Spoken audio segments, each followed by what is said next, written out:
ఆంధ్ర తెలంగాణలో తక్కువ ఫీజులతో high quality results ఇస్తున్న ఏకైక సంస్థ తిరుమల్ ఐఏఎస్ ఇన్స్టిట్యూట్. మద్యపానం, ధూమపానం ప్రాణానికి హానికరం. ఇవి తాగితే ఏదో ఒకరు చచ్చిపోతారు. వివిధ రకాల క్యాన్సర్లు సోకి ఊపిరితిత్తులు, పనితీరు దెబ్బతిని ప్రాణం పోయే పరిస్థితి వస్తుంది.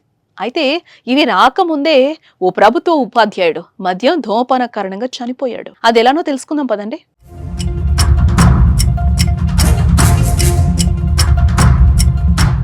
సూర్యాపేట జిల్లా కోదాడ మండలం మంగళతండాకు చెందిన ధారావత్ బాలాజీ నడుగూడెం మండలం చెన్నకేశవపురం ప్రభుత్వ పాఠశాలలో ఉపాధ్యాయుడిగా పనిచేస్తున్నారు. ఆయనకు మద్యం అలవాటు ఉంది. ఆదివారం శ్రీరామనవమి కావడంతో భార్య, 2 పిల్లలను తీసుకుని తల్లి వద్దకెళ్లింది. ఒంటరిగా ఉండడంతో మద్యం తాగిన అనంతరం ఇంటి ఆవరణలో మంచంపై పడుకుని సిగరెట్ వెలిగించాడు. అలానే మత్తులోకి జారాడు. ప్రమాదవశాత్తు సిగరెట్ మంచం నవారుపై పడి మంటలు చెలరేగాయి. దీనికి కూలర్ గాలి తోడవడంతో మంటలెగసి పడ్డాయి.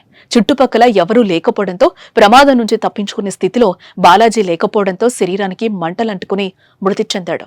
తాండావాసులు పోలీసులకు సమాచారం ఇవ్వడంతో మృతదేహాన్ని కోదాడ ప్రభుత్వ ఆసుపత్రికి తరలించారు. మద్యం, ధూమపానం 2 అలవాట్లే మాస్టర్ ప్రాణం తీశాయి. గతంలో కూడా ఇలాంటి ఘటనలు జరిగాయి. మద్యం తాగి సిగరెట్ అంటించుకుని నిద్రలోకి జారుకోవడం అగ్నికి ఆహుతయ్యారు.